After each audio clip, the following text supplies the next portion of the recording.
ಗುರು ಅವರು ಮರ ಹತ್ತುತ್ತಾ ಇದ್ದಾರೆ ಈಗ ಎಕ್ವಿಪ್ಮೆಂಟ್ ಇಟ್ಕೊಂಡು. ಒಂದು ಮರ ಹತ್ತೋದಕ್ಕೆ 25 ರೂಪಾಯಿ ಕಮರ್ಷಿಯಲಿ ಚಾರ್ಜ್ ಮಾಡ್ತಾರೆ.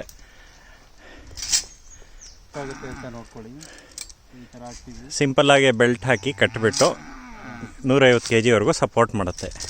ಒಂದೇ ಸೊ ಯಾವ್ದು ಬೇಕಾದ್ರೂ ಪರ್ಚೇಸ್ ಮಾಡ್ಬೋದು. ಸುಮಾರು ವೆರೈಟಿ ಬರುತ್ತೆ ಎಕ್ವಿಪ್ಮೆಂಟಲ್ಲಿ. 2 ರಾಡ್ಗಳಿಗಾಗುತ್ತೆ.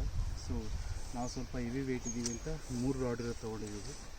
ನೋಡಿ, ಇದು ಎಷ್ಟೇ ಹೈಟ್ ಇದ್ರೂ ಆರಾಮಾಗಿ ಇಳಿಬೋದು. ಬಟ್ ನಿಮ್ಮದು ದೇಹಕ್ಕೆ ಅಂದರೆ ಫಿಸಿಕಲ್ ಸ್ಟ್ರೆಂತ್ ಚೆನ್ನಾಗಿರಬೇಕು. ಇಲ್ಲಾಂದರೆ 5 ಮರ ಹತ್ತೋದನ್ನು ಆಗಲ್ಲ, ತುಂಬ ಟಯರ್ಡ್ ಆಗುತ್ತೆ. So extreme straight extreme height ಹತ್ತಬೇಕಂದಾಗ ತುಂಬ ಕಷ್ಟ ಇರುತ್ತೆ. ಸೊ ನೋಡಿ, ಈಗ ಮರ ಹತ್ತುತ್ತಾರೆ ನೋಡಿ. ಸೊ ವೆಯ್ಟ್ ಇರಬೇಕು ಕಾಲ ಮೇಲೆ. ಸೊ ಒಂದಾದ್ಮೇಲೆ ಒಂದು ಈ ಥರ ಹೋಗ್ತಾ ಇರುತ್ತೆ. ಈ ಕೇಬಲ್ ಬಂದ್ಬಿಟ್ಟು ನಿಮ್ಮ ವೆಯ್ಟ್ನ ಇಟ್ಕೊಂಡಿರುತ್ತೆ. ಕೇಬಲಿಂದ ವೆಯ್ಟ್ ಬಾಡಿ ಸಪೋರ್ಟ್ ಮಾಡುತ್ತೆ.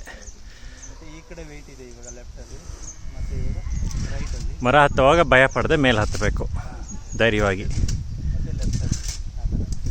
ಸೊ ವೆಯ್ಟ್ನ ಪರ್ಫೆಕ್ಟಾಗಿ ಬ್ಯಾಲೆನ್ಸ್ ಮಾಡ್ಕೊಂಡು ಹೋಗ್ಬೇಕು. ಬಟ್ ನಿನ್ನೆ ಬಂದಿದ್ರೆ ನೀವು ದೇವಸ್ಥಾನಕ್ಕೆ ಗೌಡಗೆರೆಗೆ, ನಿನ್ನೆ ಅಮಾವಾಸ್ಯೆ ಮತ್ತು ರೋಲಿಂಗ್ ಒಳ್ಳೆ ಪೂಜೆಗಳಿರುತ್ತೆ. ಇವತ್ತು ಶುಕ್ರವಾರ ಅದೂ ಇತ್ತು.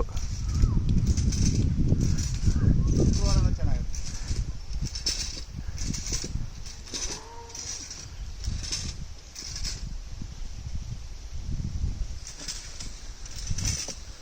ಸೂಪರ್ಮ್ಯಾನ್ ಮೋರ್ ದೆನ್ 50 ಫೀಟ್ ಬರುತ್ತಲ್ವ ಆರಾಮಾಗಿ.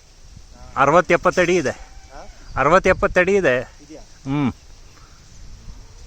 7 ಅಂತಸ್ತು 8 ಅಂತಸ್ತು ಕಮ್ಮಿ ಇಲ್ಲ.